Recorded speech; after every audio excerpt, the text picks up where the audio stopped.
Oi, Brasil! Tudo bem com você? Antes de começar essa verdadeira montanha-russa política, siga o canal, deixe o like e compartilhe este vídeo com seus amigos. O like custa menos que um cafezinho e ajuda mais que muito consultor político por aí. E participe nos comentários porque, do jeito que as plataformas andam misteriosas, qualquer dia elas podem acordar inspiradas e resolver esconder nosso canal no mesmo lugar onde desaparecem as meias da máquina de lavar. Obrigado por assistir e por fortalecer nosso trabalho todos os dias. Bota pra torar! Eu já falei para o senhor presidente, só ter uma ideia, eu já falei, eu sou governador do estado, eu fui eleito pelo meu povo. Eu não vou botar a Câmara em policial meu de maneira alguma. Durante o discurso, o governador apresentou exemplos de ações realizadas em Goiás e afirmou que os resultados foram positivos. Segundo ele, medidas voltadas ao sistema prisional e ao combate às facções contribuíram para melhorar os indicadores de segurança no estado. Que demais! Não existe a hipótese de eu botar a Câmara em policial meu. Porque eu tenho que ter uma corregedoria séria, honesta, que não admita milícia. E não admito, e prendi muitos policiais no meu estado de Goiás. Não admito milícia. Enquanto isso, os participantes acompanhavam tudo como quem assiste ao último capítulo da novela, sem saber quem será o vilão, quem será o herói e quem vai pedir direito de resposta primeiro. Mano, tu é um guerreiro.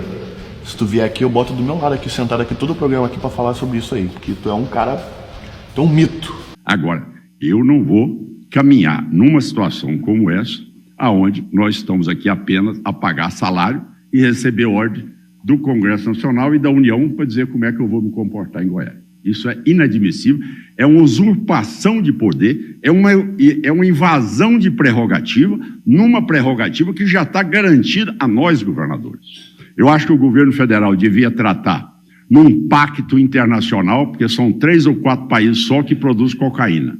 Não tem mais do que isso.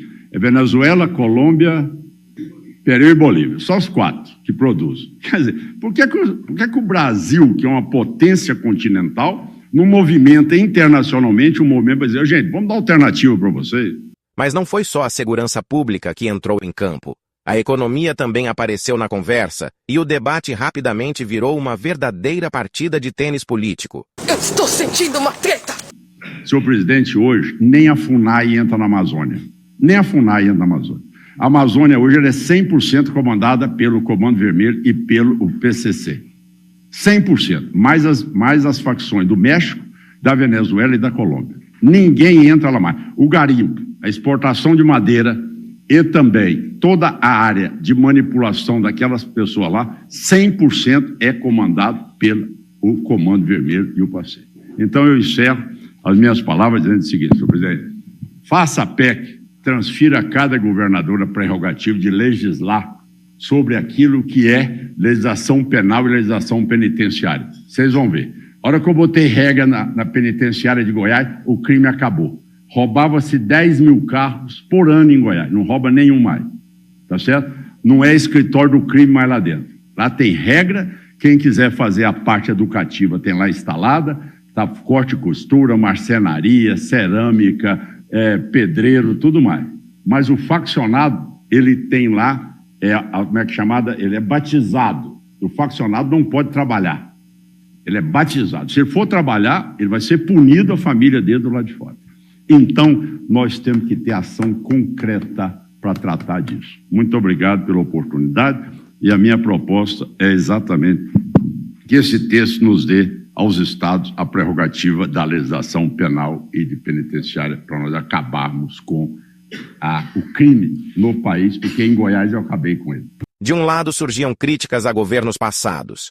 Do outro lado, apareciam argumentos sobre investimentos, crescimento econômico, dívida pública e programas sociais. Esse Minuto da Fama foi demais, inesquecível.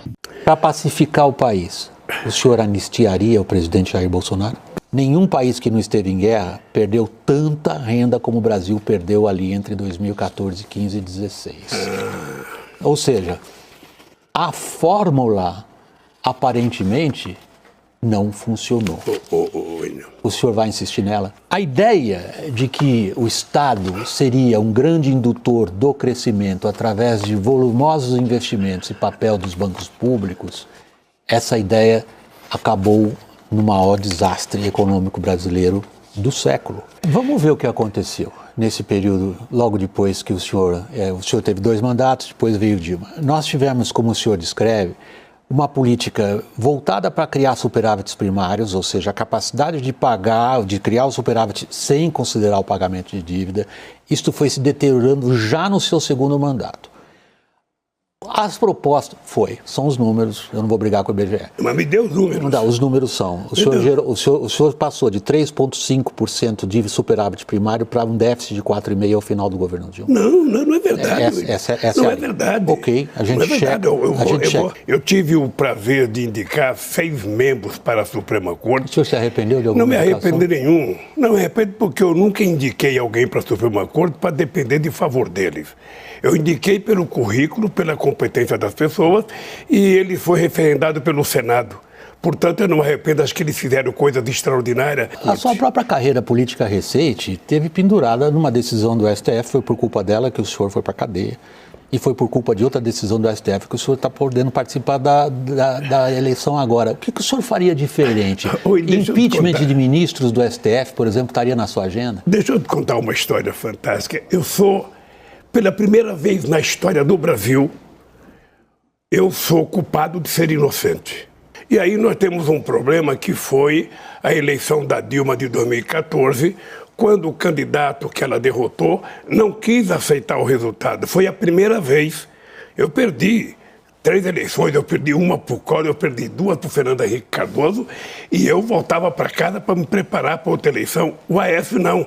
O Aécio afrontou a vitória da Dilma, entrou com recurso na justiça e é responsável pelo clima de animosidade que está criado hoje nesse país.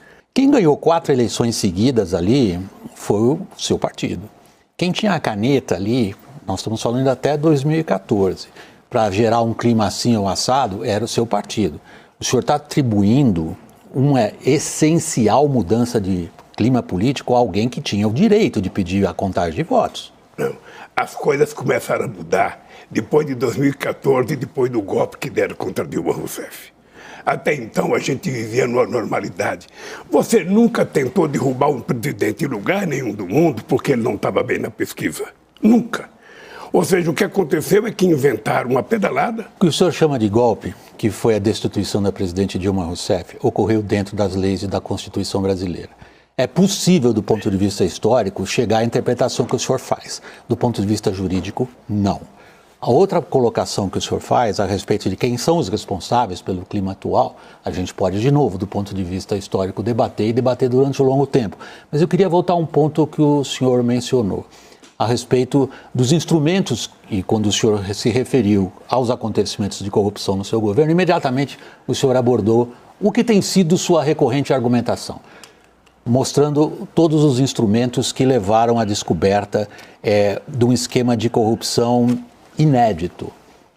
Quem foi o culpado? Posso lhe dizer uma coisa? O culpado à vontade, fomos nós que criamos todos os mecanismos para que nada ficasse embaixo do tapete. Descobriu-se quem é o culpado. Porque tem 2 jeitos para você não ter corrupção. Uma é você fazer decreto, sabe, criando o sigilo dos 100 anos, como está sendo feito agora. A outra coisa é você jogar tudo embaixo do tapete e não levantar o... O senhor tem uma explicação a oferecer ao eleitorado sobre o que aconteceu? Quem foi o culpado de tudo aquilo? Olha, eu acho que o culpado foi quem meteu as mãos, sabe, manteve os pés pelas mãos. Qualquer que tenha sido o erro cometido pela Lava Jato, ela, em boa medida, lavou a alma do brasileiro. Ela levou poderosos à cadeia. Ela descobriu e enunciou esquemas de corrupção inéditos no seu alcance e na sua profundidade e na sua ramificação. Isso ocorreu no seu período ou no período do seu partido. Agora, a pergunta é a seguinte: parece razoavelmente provado que boa parte da capacidade de competição dessas empresas, por exemplo, as empreiteiras, se dava por serem beneficiadas por um esquema de corrupção. E é importante dizer para você que quase todo mundo foi condenado, foi solto e saiu com muito dinheiro. Porque, tá falando dos delatores. Porque a delação premiada foi com que muita gente ficasse rico. Logo no seu primeiro mandato, o senhor teve de enfrentar a questão do mensalão. Naquela ocasião, o senhor forneceu várias respostas para o problema da corrupção. E ao longo da sua carreira como presidente e mais tarde, já sob a Dilma, o senhor foi alterando passo a passo a sua maneira de explicar o que estava acontecendo. O senhor chegou a se referir como uma pessoa traída, o senhor chegou a dizer isso. Isso eu disse em 2005. Pois foi. Eu disse em 2005. O senhor chegou a dizer que não sabia de muita coisa do que estava acontecendo. Qual é hoje a sua versão para o que aconteceu? Veja, a minha versão é que algum diretor da Petrobras que reconheceu que roubou, pagou o preço. Tá? Eu não posso dizer que não houve corrupção se as pessoas delataram. Se o Sérgio Cabral, no Rio de Janeiro, reconheceu que fez o erro que ele fez, se outros denunciaram, sabe, de que receberam favor de empresa, essa gente cumpriu uma pena. O senhor tem uma longa trajetória política e uma grande sabedoria popular que o senhor traduz em frases políticas. Talvez a mais famosa em relação ao contexto que o senhor acabou de abordar foi de um ex-presidente da Câmara dos Deputados, que dizia assim: eu quero uma diretoria na Petrobras, mas eu quero uma diretoria que fura poço. Nós temos uma tradição de partidos políticos loteando entre si cargos em estatais e autarquias e órgãos federais. Isto faz parte da história do Brasil, fez parte da sua história. De novo, nós estamos na mesma situação. E fará parte da sua história se você for presidente da República. Não, eu não tenho essa veleidade, nem essa pretensão, nem sirvo para isso. Deixa eu falar uma coisa. Só completar a pergunta. Desculpe minha falta de cortesia. Pelo amor de Deus, não quero aqui parecer agressivo nem interrompê-lo. Eu só gostaria de pontuar o seguinte. Sim, houve loteamento político nas diretorias da Petrobras. O senhor não sabia disso? Deixa eu lhe falar uma coisa. Acontece na democracia de qualquer país do mundo. Quando você ganha uma eleição, você faz uma composição para ganhar as eleições. O STF, um super protagonista. O Legislativo partiu para cima do presidente e lhe tirou grande parte dos poderes. Agora, o ponto que eu gostaria de abordar, nesses 20 anos, quebrou um contrato social brasileiro. O contrato social brasileiro foi: vamos construir um estado de bem-estar social. Para isso nós temos que promover gastos públicos e nós quebramos. Nós não conseguimos montar um estado de bem-estar social ao longo desses 20 anos. O que o senhor pretende, por exemplo, e tem trazido a público em termos de programas de transferência de renda, valorização do salário mínimo, de onde o senhor vai buscar recursos? Não fale isso comigo, não. Deixa eu te falar uma coisa.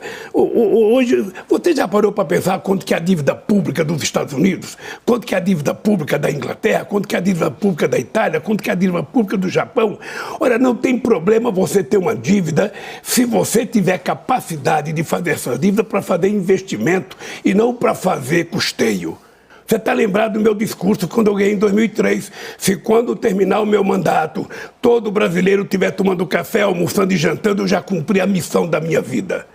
E hoje nós temos 33 milhões de pessoas passando fome, nós temos 105 milhões de pessoas com algum problema de deficiência alimentar e nós precisamos cuidar disso. A discussão passou por produção agrícola, financiamento do setor, preservação ambiental e desenvolvimento econômico. Cada lado apresentou suas próprias interpretações sobre os números e os resultados obtidos ao longo dos anos. Em determinado momento, o debate lembrou aquelas reuniões de condomínio em que alguém pergunta a hora e meia hora depois, o assunto já virou orçamento, elevador, estacionamento e o cachorro do terceiro andar. Meu Deus! Há um setor importantíssimo da economia que é a hora da gente abordar agora, que é a produção de grãos e proteínas. O Brasil se tornou um campeão, uma enorme potência nesse setor. O senhor causou considerável irritação nesse setor, que em boa parte forneceu apoio político ao seu principal adversário nessas eleições, ao xingá-los. O que o senhor diria para eles agora? Eu diria o seguinte: nunca o agronegócio teve tanto financiamento como no governo do PT. Nunca. O problema deles conosco hoje é porque eles sabem que no governo do PT não vai ter desmatamento na Amazônia. O senhor considera o agro responsável pelo desmatamento? Eu conheço as pessoas de responsáveis do agro. Como acontece frequentemente na política brasileira, cada participante apresentou sua visão sobre o tema. No fim das contas, uma coisa ficou evidente. O assunto segurança pública continua entre as maiores preocupações da população e promete permanecer no centro das discussões nacionais por muito tempo. Eu não ouvi o que eu ouvi? O seu principal adversário nessa eleição, muito provavelmente Fernando Haddad do PT, governador, tem atacado a sua gestão, especialmente sobre dois aspectos, né? Que eu até anotei aqui: a gestão fiscal e financeira, ele acusa de uma alta de juros e endividamento do Estado, e a segurança pública, onde ora ele diz que haveria uma revolta das forças de segurança pública contra a administração, ora com a letalidade das forças policiais. Como é que o senhor pretende responder essas acusações durante a campanha? Ele fala muita bobagem, né? Eu vou deixar para responder na campanha. Eu acho engraçado ele falar de gestão fiscal, né? Assim, o cara que quebrou o Brasil, que inventou o imposto a cada 30 dias, o cara que fez a relação dívida-PIB crescer 7 pontos percentuais, na lógica do FMI a relação dívida-PIB está batendo 100%, um cara que deixou o brasileiro endividado, que deixou o agro endividado, que proporcionou o maior número de recuperações judiciais da história, que proporcionou a segunda maior taxa de juro real do mundo, né? Um cara que desgraçou a economia brasileira, vai falar de fiscal, pelo amor de Deus, é ser muito cara de pau, né? Ele fala uma quantidade de bobagem tão grande todo dia que eu nem dou bola, não vou nem responder. Na campanha a gente discute. Entende nada de segurança pública. O cara que criou o Bolsa Crack quer falar de segurança pública? Faça-me um favor, pô. E você? O que pensa sobre a autonomia dos estados, combate ao crime organizado, economia e os rumos da política brasileira? Se chegou até aqui, parabéns. Você sobreviveu a mais um capítulo da política nacional sem precisar de manual de instruções. Agora aproveite para conferir os links que estão na descrição. Tem promoções, ofertas especiais e oportunidades exclusivas da nossa loja para quem acompanha o canal até o final dos vídeos. Não esqueça de seguir o canal, ativar as notificações e compartilhar este vídeo com o máximo de pessoas possível. Quanto mais gente participar, maior fica a nossa comunidade. Muito obrigado pela audiência e pelo apoio. E não saia correndo ainda. Daqui a poucos segundos vão aparecer vídeos exclusivos que eu separei especialmente para você. Escolha seu próximo episódio dessa maratona política nacional, clique em um deles e continue viajando pelos bastidores de Brasília antes que o algoritmo resolva escondê-los em alguma gaveta secreta da internet. Até o próximo vídeo.